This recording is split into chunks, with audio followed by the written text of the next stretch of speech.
Senhoras, senhores, pedimos a todos, por gentileza, que tomem seus lugares, porque nós anunciamos agora, com a palavra, o presidente da República, Michel Temer.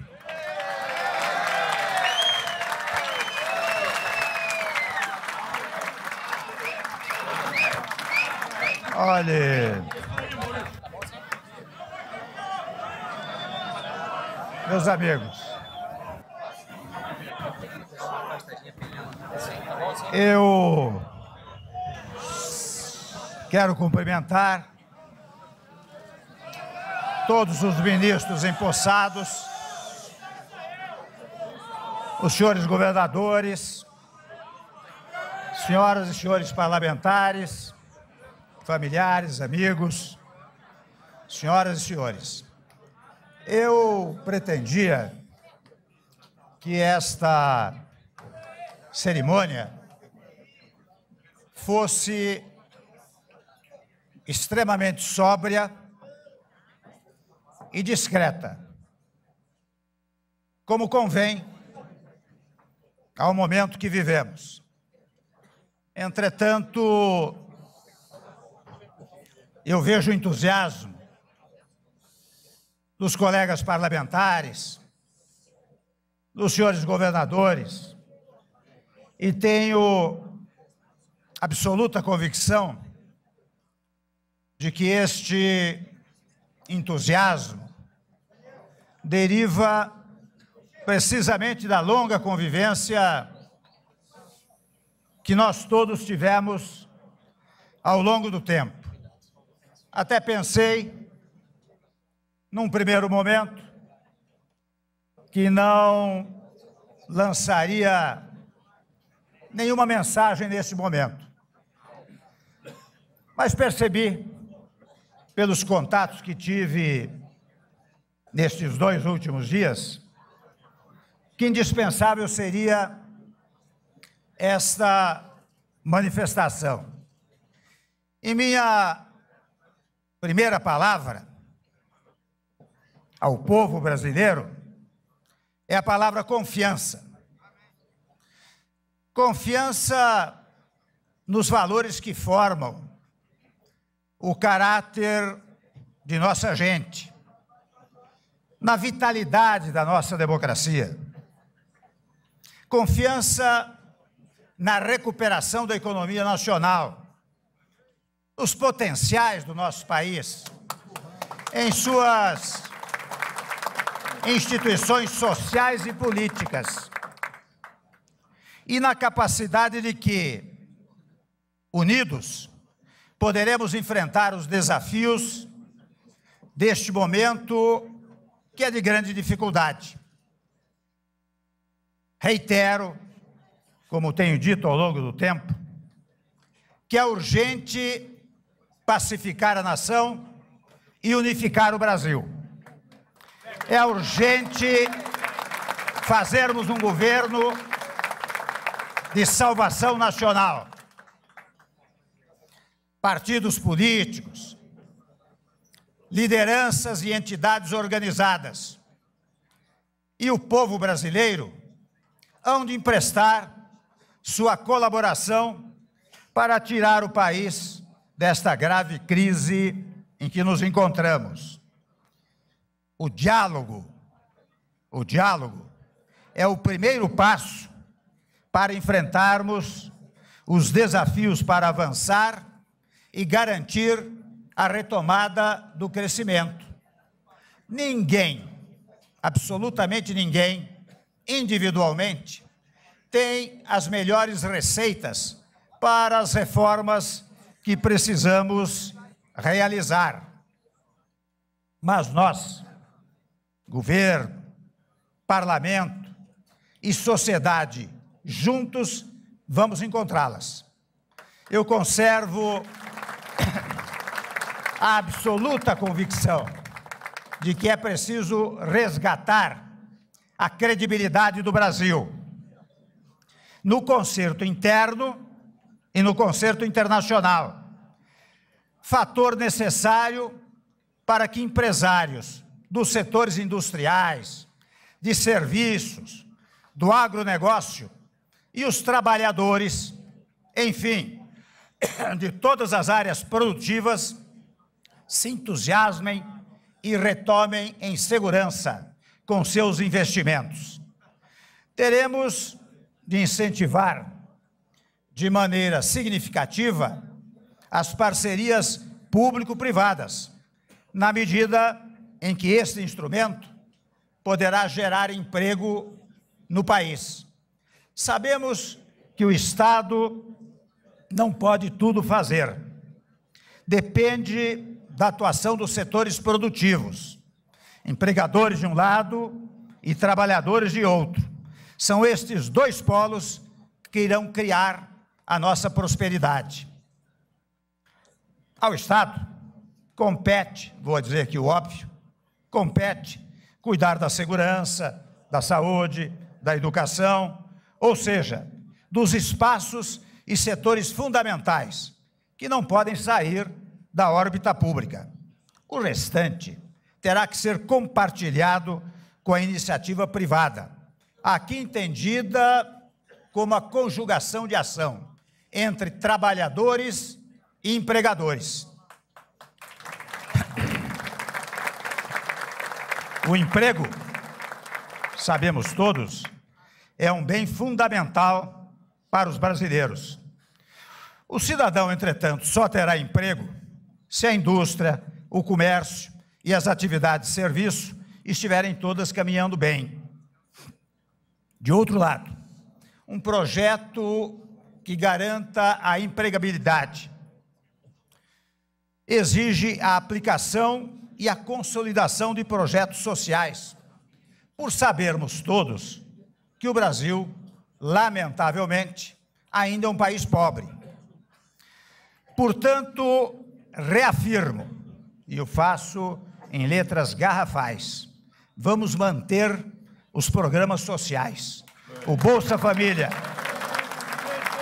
o Pronatec, o FIES, o ProUni, o Minha Casa Minha Vida, entre outros, são projetos que deram certo e, portanto, terão sua gestão aprimorada. Aliás, aqui mais do que nunca, nós precisamos acabar com o hábito que existe no Brasil, em que, assumindo outrem no governo, você tem que destruir o que foi feito. Ao contrário, você tem que prestigiar aquilo que deu certo, completá-los, aprimorá-los e encetar outros programas que sejam úteis para o país. Eu expresso, portanto, nosso compromisso com essas reformas, não é? Mas eu quero fazer uma observação.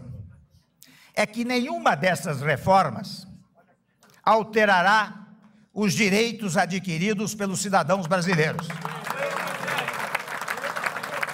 Quando menos fosse, sê-lo-ia pela minha formação democrática e pela minha formação jurídica. Quando me pedirem para fazer alguma coisa, eu farei como Dutra. O que é que diz o livrinho? O livrinho é a Constituição Federal. Nós temos de organizar as bases do futuro. Muitas matérias estão em tramitação no Congresso Nacional. Eu até não ia falar, viu? Mas como todo mundo está prestando atenção, eu vou dar toda uma programação aqui, né? As reformas fundamentais serão fruto de um desdobramento ao longo do tempo. Uma delas, eu tenho empenho e terei empenho nisso, porque creio nela, é a revisão do Pacto Federativo. Estados e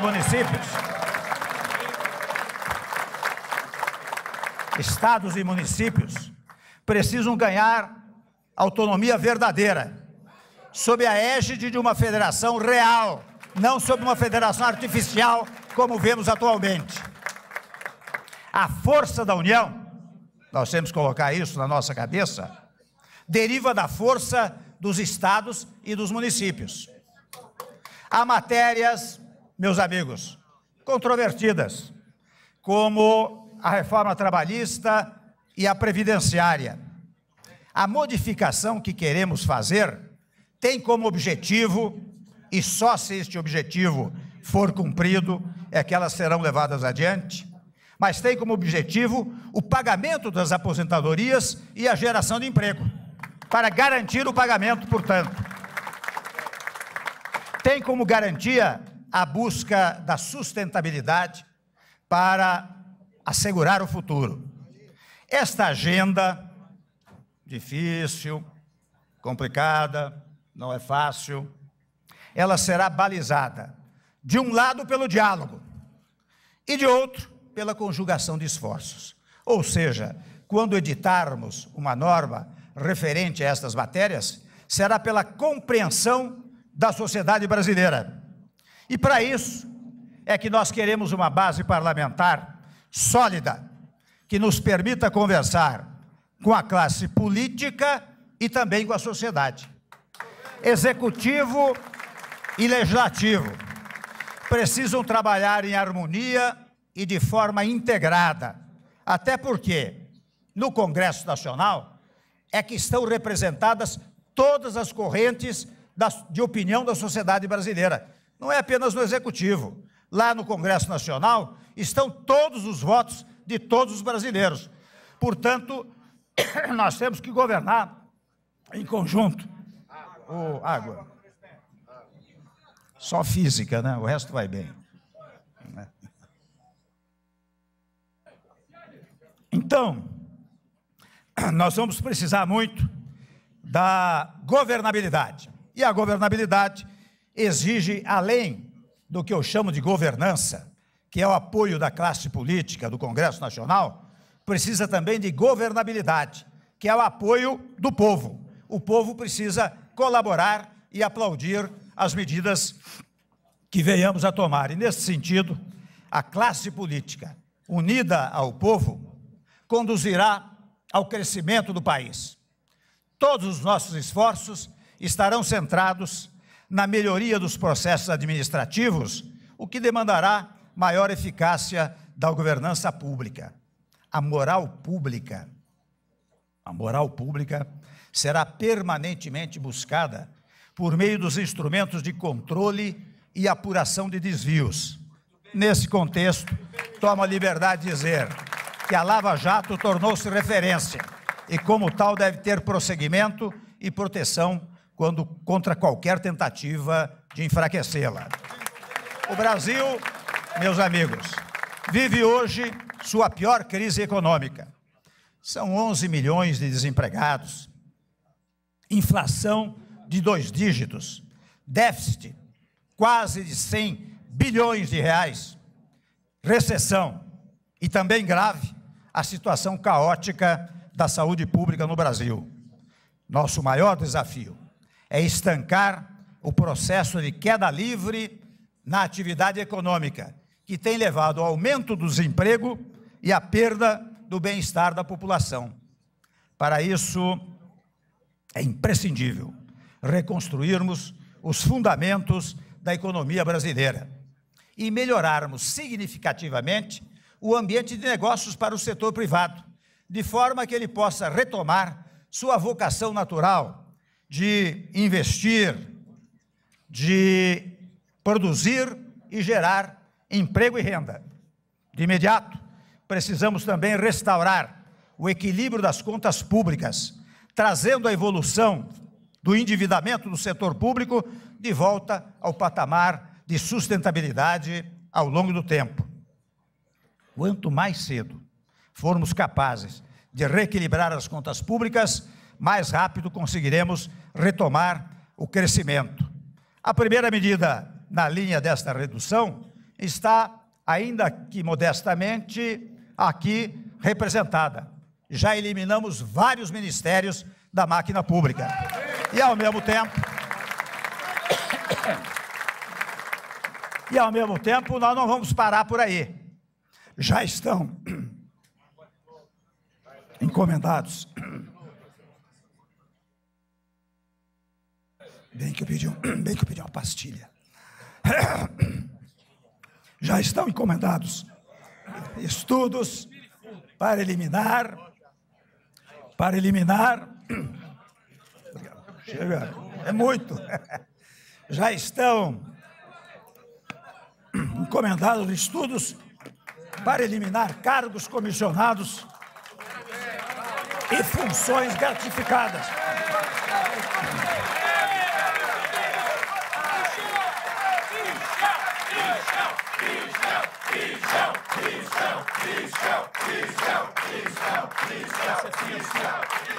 Sabidamente, funções gratificadas desnecessárias.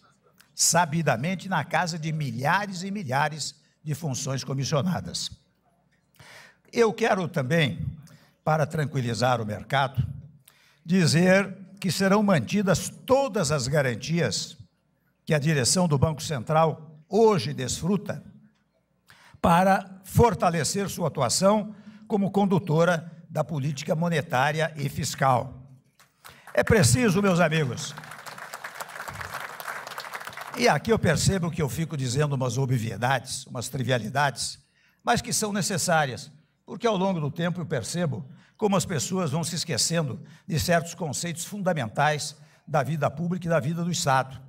Então, quando eu digo é preciso dar eficiência aos gastos públicos, coisa que não tem merecido maior preocupação no Estado brasileiro, nós todos estamos de acordo com isso. Nós precisamos atingir aquilo que eu chamo de democracia da eficiência, porque se no passado nós tivemos, por força da Constituição, um período da democracia liberal, quando os direitos liberais foram exercitados amplamente, se ao depois, ainda ancorado na Constituição, nós tivemos o desfrute dos chamados direitos sociais que estão previstos na Constituição, num dado momento, aqueles que ascenderam ao primeiro patamar da classe média começaram a exigir eficiência, eficiência do serviço público e eficiência dos serviços privados. E é por isso que hoje nós estamos na fase da democracia da eficiência, com o que eu quero contar, com o trabalho dos senhores ministros, do parlamento e de todo o povo brasileiro. Eu quero também remover, pelo menos nós faremos um esforço extraordinário para isto, a incerteza introduzida pela inflação dos últimos anos. Inflação alta, vai mais uma trivialidade, atrapalha o crescimento, desorganiza a atividade produtiva e turva o horizonte de planejamento dos agentes econômicos. E sabe quem sofre as primeiras consequências desta inflação alta? É a classe trabalhadora e os segmentos menos protegidos da sociedade, é que pagam a parte mais pesada dessa conta. Nós todos sabemos que há um bom tempo o mundo está de olho no Brasil. Os investidores acompanham com grande interesse as mudanças no nosso país. Havendo condições adequadas, e nós vamos produzi-las, a resposta será rápida, pois é grande a quantidade de recursos disponíveis no mercado internacional e até internamente, e ainda maior as potencialidades no nosso país. É com base no diálogo, nós adotaremos políticas adequadas para incentivar a indústria, o comércio, os serviços e os trabalhadores. E a agricultura, tanto a familiar quanto o agronegócio. Precisamos prestigiar a agricultura familiar, que é quase um microempreendimento na área da agricultura, especialmente apoiando e incentivando os micros, pequenos e médios empresários. Além de modernizar o país, estaremos realizando o maior objetivo do governo: reduzir o desemprego, que há de ser, os senhores percebem que eu estou repetindo este fato, porque eu tenho tido, e os senhores todos têm tido, contato em todas as partes do país com famílias desempregadas. E nós vemos o desespero desses brasileiros que contam com um país com potencialidades extraordinárias e que não consegue levar adiante uma política econômica geradora de empregos para todos os brasileiros.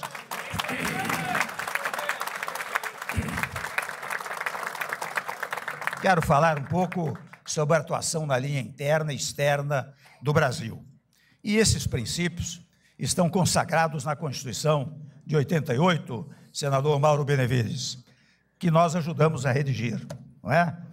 E eu indico, porque esses preceitos indicam um caminho natural para a definição das linhas da atuação interna e externa do Brasil.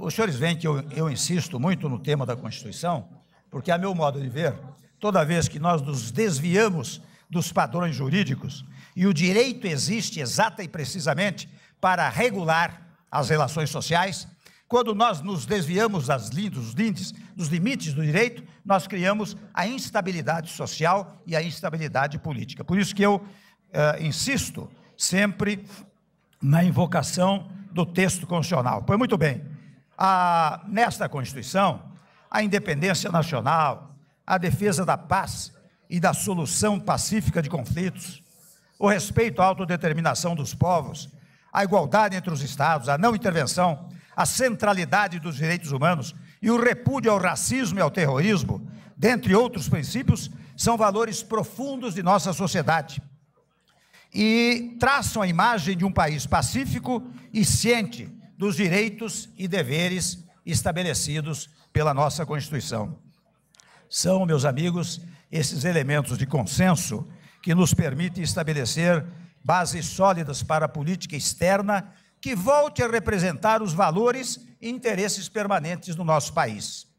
A recuperação do prestígio do país e da confiança em seu futuro serão tarefas iniciais e decisivas para o fortalecimento da inserção internacional da nossa economia. Agora, em agosto, o Brasil estará no centro do mundo com a realização das Olimpíadas no Rio de Janeiro. Bilhões de pessoas assistirão jogos. Jornalistas de vários países estarão presentes para reportar o país sede das competições. Muito além dos esportes, sabemos disso, as pautas se voltarão para as condições políticas e econômicas do país. Tão cedo, não voltaremos a ter oportunidade como esta, de atrair a atenção de tanta gente ao mesmo tempo em todos os cantos do mundo. Nesta tarde de quinta-feira, porém, e desde já pedindo desculpas pelo possível, para usar um refrão, né? Pelo possível alongado da exposição, eu quero reiterar que a minha intenção era realizar esta cerimônia, digamos assim, com a maior sobriedade possível. Estamos fazendo, porque sem embargo do entusiasmo de todos os senhores, todos nós compreendemos o momento difícil, delicado, ingrato, que estamos todos passando. Por isso, nesta tarde de quinta-feira, não é momento para celebrações, mas para uma profunda reflexão. É o presente e o futuro que nos desafiam. E não podemos olhar para a frente com olhos de ontem. Olhamos com o olho do presente e olhos no futuro. Faço questão, e espero que sirva de exemplo, de declarar meu absoluto respeito institucional à senhora presidente Dilma Rousseff. Não discuto aqui as razões pelas quais foi afastada. Quero apenas sublinhar a importância do respeito às instituições e a observância à liturgia nas questões, no trato das questões institucionais. É uma coisa que nós temos que recuperar no nosso país. Uma certa cerimônia não pessoal, mas uma cerimônia institucional. Uma cerimônia em que as palavras não sejam propagadoras do mal-estar entre os brasileiros, mas, ao contrário, que sejam propagadoras da pacificação, da paz, da harmonia, da solidariedade, da moderação, do equilíbrio entre todos os brasileiros. Tudo o que disse, meus amigos, faz parte de um ideário que ofereço ao país, não em busca da unanimidade, que é impossível, mas como início de diálogo com busca de entendimento. Farei muitos outros pronunciamentos, e meus ministros também, meus ministros é exagerado, são ministros do governo, né? O presidente não tem vice-presidente, não tem ministro, quem tem ministro é o governo. Então, os ministros do governo, né? farão manifestações nesse sentido, sempre no exercício infatigável de encontrar soluções negociadas para os nossos problemas. Temos pouco tempo, mas se nos esforçarmos, é o suficiente para fazer as reformas que o Brasil precisa. E aí, meus amigos, eu quero dizer, mais uma vez, da importância desta harmonia entre os poderes, em primeiro lugar. Em segundo lugar, a determinação da própria Constituição, e eu a cumprirei, no sentido de que cada órgão do poder tem as suas tarefas. O Executivo executa, o Legislativo legisla, o Judiciário julga. Ninguém pode interferir em um ou outro poder por uma razão singela. A Constituição diz que os poderes são independentes e harmônicos entre si. Ora bem, nós não somos os donos do poder, nós somos exercentes do poder. O poder, está definido na Constituição, é do povo. Quando o povo cria o Estado, ele nos dá uma ordem. Olha aqui, vocês que vão ocupar os poderes, exerçam-no com harmonia, porque são órgãos exercentes de funções. Ora, quando há uma desarmonia, o que há é uma desobediência à soberania popular, portanto, há uma inconstitucionalidade. E isso nós não queremos jamais permitir que se pratique. Dizia aos senhores que a partir de agora, nós não podemos mais falar em crise. Trabalharemos. Aliás, há pouco tempo, eu passava por um posto de gasolina na Castelo Branco, e o sujeito botou uma placa lá. Não fale em crise, trabalhe. Eu quero ver até se consigo espalhar essa frase com 10, 20 milhões de outdoors por todo o Brasil, porque isso cria também um clima de harmonia, de interesse, de otimismo, não é verdade? Então, não vamos falar em crise, vamos trabalhar. O nosso lema, que não é um lema de hoje, o nosso lema é ordem e progresso. A expressão da nossa bandeira não poderia ser mais atual, como se hoje tivesse sido redigida. Finalmente, meus amigos, fundado num critério de alta religiosidade, e vocês sabem que religião vem do latim religo, religare, portanto você, quando é religioso, você está fazendo uma religação, e o que nós queremos fazer agora com o Brasil é um ato religioso, é um ato de religação de toda a sociedade brasileira com os valores fundamentais do nosso país.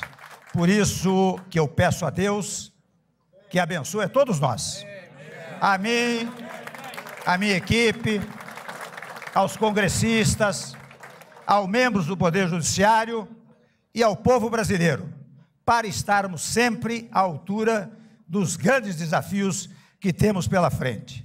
Meu muito obrigado e um bom Brasil para todos nós. Senhoras e senhores, está encerrada esta cerimônia. Boa sorte. Boa sorte.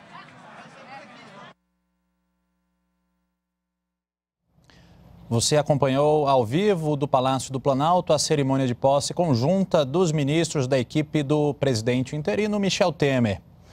Assumiram Gilberto Kassab como ministro da Ciência, Tecnologia, Inovações e Comunicações, Raul Jungmann, ministro da Defesa, Romero Jucá, do Planejamento, Desenvolvimento e Gestão, Gedel Vieira Lima, ministro-chefe da Secretaria de Governo, Sérgio Westphalen, do Gabinete de Segurança Institucional, Bruno Araújo, ministro das Cidades, Blairo Maggi, ministro da Agricultura, Pecuária e Abastecimento, Henrique Meirelles, ministro da Fazenda, Mendonça Filho, ministro da Educação e Cultura, Eliseu Padilha, ministro-chefe da Casa Civil, Osmar Terra, ministro do Desenvolvimento Social e Agrário, Leonardo Pisciani, ministro do Esporte, Ricardo Barros, ministro da Saúde, José Sarney Filho, ministro do Meio Ambiente, Henrique Eduardo Alves, ministro do Turismo, José Serra, ministro das Relações Exteriores, Ronaldo Nogueira de Oliveira, ministro do Trabalho, Alexandre de Moraes, ministro da Justiça e Cidadania,